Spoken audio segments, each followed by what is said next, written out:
अस्सलाम वालेकुम। आज के लेक्चर में हमने करना है सैलो-सेकंड थ्योरम।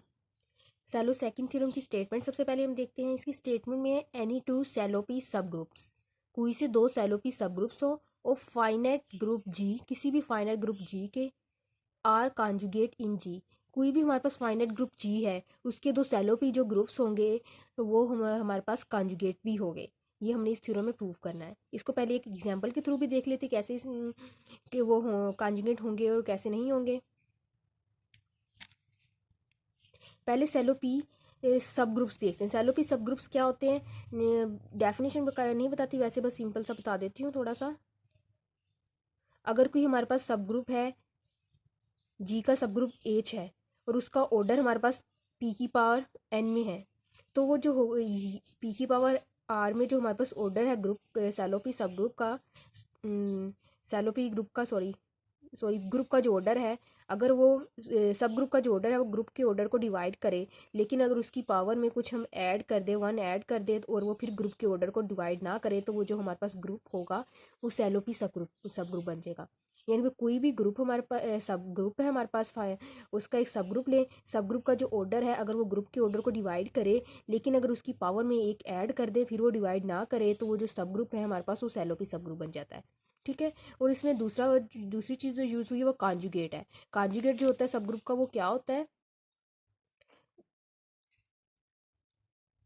एच हमारे पास कोई जी का सब ग्रुप है तो एच के लेफ्ट और राइट में एक तरफ ग्रुप का एलिमेंट आ जाएगा, दूसरे ग्रुप के एलिमेंट का इन्वर्स आ जाएगा। इसको सॉल्व करने से हमारे पास जो सेट आता है, फॉर एग्जाम्पल केस आ गया, वो कोई भी नेम दे दें, जो सेट आएगा वो सेट और ये सेट दोनों हमारे पास क्या होंगे, कॉन्जुगेट होंगे, अगर वो इस प्रॉपर्टी को सेटिस्फाई कर रहा है। ठीक हो गया।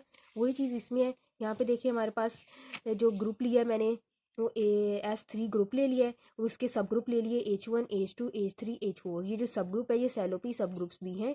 ये हमने पीछे वाले लेक्चर में जब हमने सैलो फर्स्ट थ्योरम किया था उससे पहले सैलोपी सब ग्रुप की डेफिनेशन की थी, तो उसमें हमने इसे प्रूव किया था कि ये जो है ये चार सब ग्रुप्स हैं जो हमारे पास, ये सैलोपी सब ग्रुप्स है। फर्स्ट सेकंड और थर्ड जो थे वो हमारे पास सैलो सेकंड सब ग्रुप थे और ये जो H4 है ये हमारे पास सैलो 3 सब ग्रुप था। ठीक, क्योंकि इसमें प्राइम नंबर 2 यूज़ हुआ था और इसमें प्राइम नंबर 3 यूज़ हुआ था।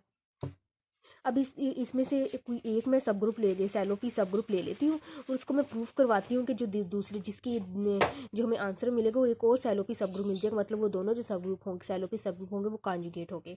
कॉन्जुगेट की डेफिनेशन के अकॉर्डिंग से सॉल्व करेंगे।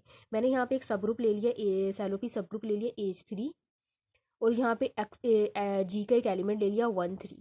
ठीक हो गया। यहाँ पे सब ग्रुप लिख लिया, लेफ्ट पे जी का एलिमेंट लिख लिया, राइट पे जी के एलिमेंट का इन्वर्स लिख लिया है, 1 3 लिख लिया। 1 3 का इन्वर्स हमारे पास 3 1 होता है। इसको सॉल्व करते हैं हम।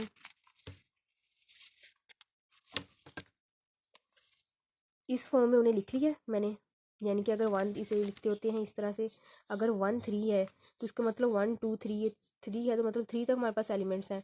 1 के बाद 3 है तो 1 के नीचे 3, 3 के नीचे 1 और ये जो है ये फिक्स है इसलिए लिखा हुआ।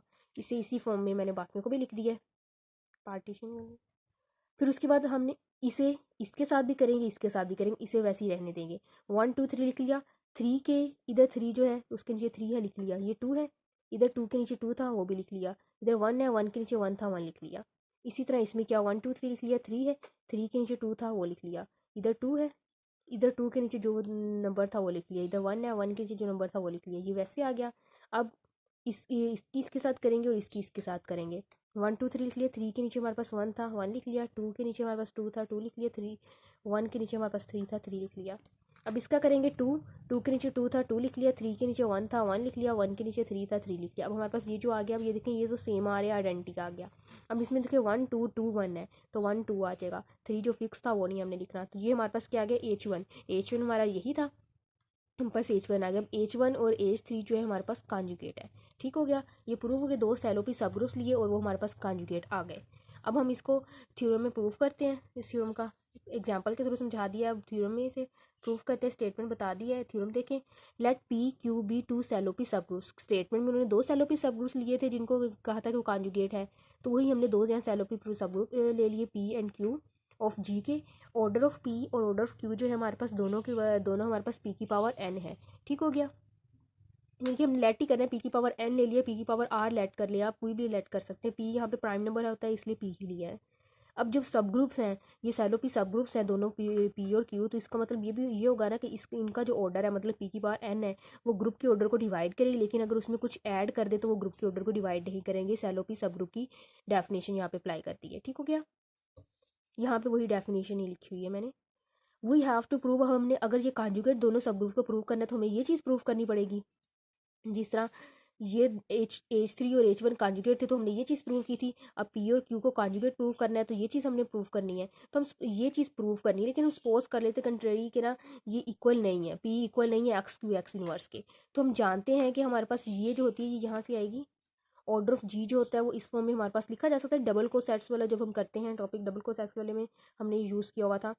इसी तरह ऑर्डर ऑफ जी को हम इस फॉर्म में लिख सकते हैं। अब एच और एक्स को ऑर्डर हम किस तरह से लिखते हैं, order of H order of K over order of H intersection K, इस फॉर्म में लिखते हैं। और जब ऑर्डर ऑफ एच एक्स के जब आ जाता है तो उसे हम order of H order of K over order of H intersection X K X inverse. ये याद करने वाली आप लोगों ने इस चीज़ को याद रखना है, इसी को यहाँ पे यूज़ किया है। बस यहाँ पे हमने जो यूज़ किए थे वो पी और क्यू थे, तो यहाँ पे एच के है तो हमने एच की जगह पी यूज़ कर लिया है और के की जगह हमने क्यू यूज़ कर लिया, बाकी सेम वैसे लिख दिया है कि ऑर्डर ऑफ ग्रुप इसके इक्वल आ गया हुआ है। ठीक हो गया, फिर आगे देखिए ये चीज़, यहाँ पे जो हमारे पास ये चीज़ है ये सबसेट कहती है पी का।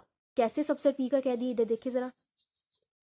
अगर हमारे पास कोई से भी दो सेट है, ए है और बी है, दोनों की इंटरसेक्शन की हमारे पास 3 4 आ गया है। जो इंटरसेक्शन आ रही है वो इसमें भी मौजूद होगी, इसमें भी मौजूद है, क्योंकि जो हमारे पास इंटरसेक्शन आती है वो कॉमन होती है ना एलिमेंट, जो इसमें मौजूद होती है इसमें भी मौजूद होते हैं। इसका मतलब ये जो इंटरसेक्शन है वो इसका भी सबसेट है, इसका भी सबसेट है। तो उसी तरह इसमें भी यूज़ हुआ है।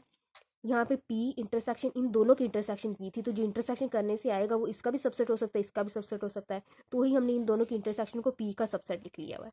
और ये दोनों हमारे पास क्या आ गए, सब ग्रुप्स आ गए हैं। तो जो इसी फॉर्म में लिख दिए सब कुछ आ गए, तो ये जो है ये इसका सबसेट है, और अगर ये सब ग्रुप है तो फिर ये इसका सब ग्रुप भी तो होगा। फिर हम इस पर अप्लाई कर देंगे Lagrange theorem. Lagrange theorem apply कर दिया, सब ग्रुप जो हमने लिया था उसका ऑर्डर ग्रुप के ऑर्डर को डिवाइड करा है। ये जो इक्वल लिखा हो ना ये पी की पावर एन, ये इसका ऑर्डर है, वो इधर इक्वल लिखा है, इसे आप ना ही लिखे जाए, पीछे लिखने इस क्वेश्चन में हमने लिखा है, ये यहाँ पे सॉल्व किया था, ऑर्डर पी इक्वल पी की पावर एन। ठीक हो गया, लेट ऑर्डर ऑफ इस चीज़ का ऑर्डर हमने लेट कर लिया कि पी की पावर एम है। इसका तो ऑर्डर हमें पता था, पी की पावर हमारे पास इसका ऑर्डर एन है, हमने इसका ऑर्डर खुद से लेट कर लिया कि पी की पावर एम है हमारे पास ऑर्डर।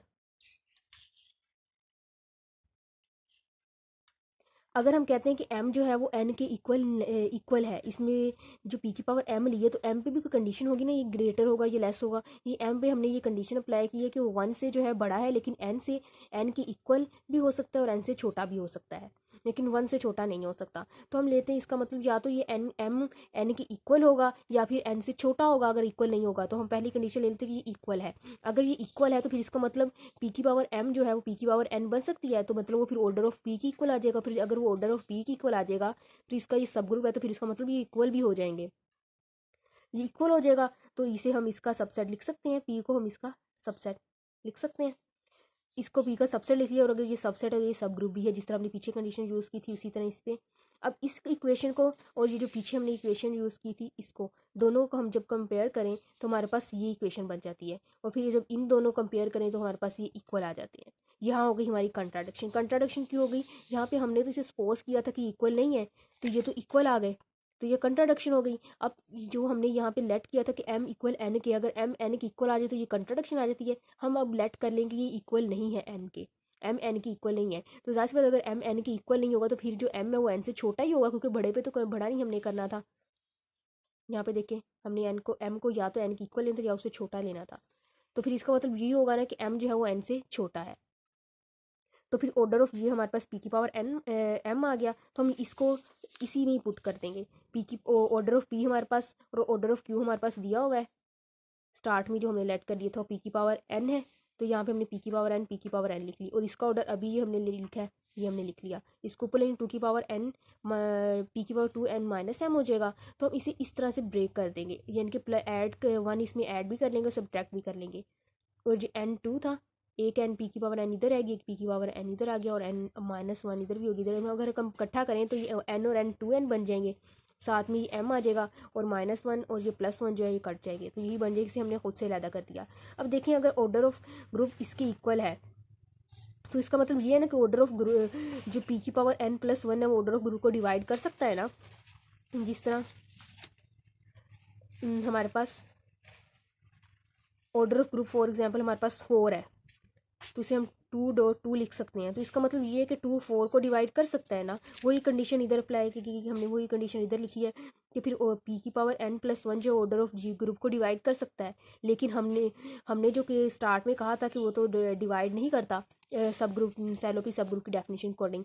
ऑर्डर p की power n order of group को डिवाइड करती है, लेकिन p की पावर n+1 जो है वो तो ऑर्डर ऑफ ग्रुप को डिवाइड नहीं करती। तो यहाँ पे तो आगे के डिवाइड करे तो कंट्राडिक्शन होगी, तो इसका मतलब जो हमने सपोजिशन ली थी कि वो इक्वल नहीं है तो गलत ही, इसका मतलब ये इक्वल है। हमने सपोजिशन स्टार्ट में जो कहा था कि वो इक्वल नहीं है, कंट्रारी सपोज किया था कि वो इक्वल नहीं है, लेकिन ये तो कंट्राडिक्शन आ गई, तो इसका मतलब फिर ये इक्वल ही है। ठीक हो गया, इसे एक दफ़ा फिर से देख लें। स्टेटमेंट में उन्होंने हमें बोला था कि कोई से भी दो सैलोपी सब ग्रुप्स अगर होंगे तो वो आपस में कॉन्जुगेट भी हो, सब ग्रुप जो है वो हमारे पास कॉन्जुगेट भी होंगे। इसको जब हमने प्रूव किया है तो हमने दो सैलोपी सब ग्रुप्स ले लिए, उनका ऑर्डर सेम ले लिया, और फिर सैलोपी सब ग्रुप की डेफिनेशन अकॉर्डिंग वो पी की पावर ग्रुप की जो पावर है सॉरी सब ग्रुप की पावर सैलोपी सब ग्रुप की पावर जो है वो ग्रुप के ऑर्डर को डिवाइड करेगी, लेकिन अगर उसमें ऐड कर दे तो वो डिवाइड नहीं करेगी। तो दोनों को कॉन्जुगेट प्रूव करना था, इसलिए हमने ये कॉन्जुगेट वाली लिख दी और हमने कंट्री सपोज कर लिया कि ये इक्वल नहीं है। तो हमने यहाँ पे ये इसे अप्लाई किया डबल कोसेट्स वाला, और इसे हमने ये चीज़ जो है वो पी का सबसेट कह दी, जिस यहाँ पे मैंने बताया था आप लोगों को उसका सबसेट कह दिया है, और ये सब ग्रुप ही होगी अगर सबसेट है तो। फिर लैग्रांज थ्योरम हमने अप्लाई कर लिया है और पी की लैग्रांज थ्योरम अप्लाई किया यहाँ पे, तो इसकी पावर हमने पी की पावर m लेट कर लिया, और पहले कहा है कि अगर पी की पावर m जो n की इक्वल होगा फिर तो वो दोनों का ऑर्डर सेम हो जाएगा, तो फिर हमें कुछ प्रूव करने के लिए बाकी रहा ही नहीं। और फिर इस इक्वेशन और इस इक्वेशन को यूज़ कर ये इक्वेशन हमारे पास मर गई और कंट्राडिक्शन है, क्योंकि हमने कहा था कि इक्वल नहीं है सपोज किया, लेकिन यहाँ पे इक्वल आ गया है।